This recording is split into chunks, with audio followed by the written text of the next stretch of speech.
ঢাকা বিশ্ববিদ্যালয়ের শিক্ষার্থী শাহরিয়ার আলম শাম্য হত্যাকাণ্ডের ঘটনায় শোক জানিয়ে আজ অর্ধদিবস বন্ধ বিশ্ববিদ্যালয়। দর্শক, এই মুহূর্তে ঢাকা বিশ্ববিদ্যালয়ে আছেন সহকর্মী মামুন আব্দুল্লাহ, সরাসরি যুক্ত হচ্ছি তার সাথে। মামুন, শুনতে পাচ্ছেন?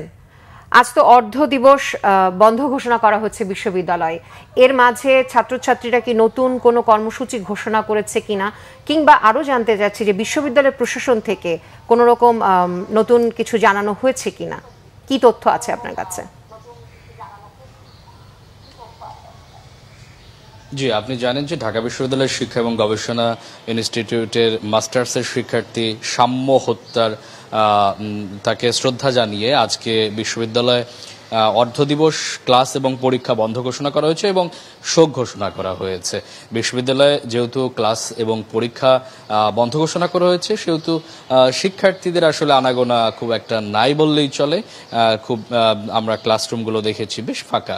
আপনাকে যদি একটু দেখাই, ক্লাসরুমগুলো খোলা আছে, তবে আসলে কোনো শিক্ষার্থী আসলে আসছেন না, যেহেতু 1টা পর্যন্ত বন্ধ থাকবে। এজন্য তারা তাদের যে ক্লাস এবং পরীক্ষা সবগুলোই কিন্তু স্থগিত রাখা হয়েছে। একই সাথে আজকে বিশ্ববিদ্যালয়ের শোক পালন করা হচ্ছে। আপনি জানেন যে বিশ্ববিদ্যালয়ের আসলে এই পরিস্থিতিতে গতকালকে বিশ্ববিদ্যালয় প্রশাসন এবং যুব ক্রীড়া মন্ত্রণালয়ের যিনি উপদেষ্টা আছেন, তিনি তারা একটি বৈঠক করেছেন এবং সেই বৈঠকে বেশ কিছু সিদ্ধান্ত কিন্তু হয়েছে।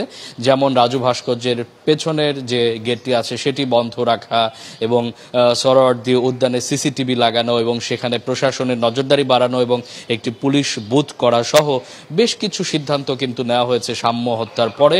এবং আজকে আপনি যেটি বলছিলেন যে নতুন কোনো কর্মসূচি নেওয়া হয়েছে কিনা, আজকে ছাত্রদল আজকে সিনেট ভবনের সামনে 11টার সময় কালো ব্যাজ ধারণ করবে এবং সেখানে অবস্থান কর্মসূচি পালন করবে বলে আমরা জানতে পেরেছি। তো এই ছিল আমার কাছে ঢাকা বিশ্ববিদ্যালয়ে যে শাম্য হত্যার ঘটনায় শোক দিবস এবং অর্ধ দিবস ক্লাস বন্ধের সবশেষ ঘটনা। ধন্যবাদ মামুন আপনাকে।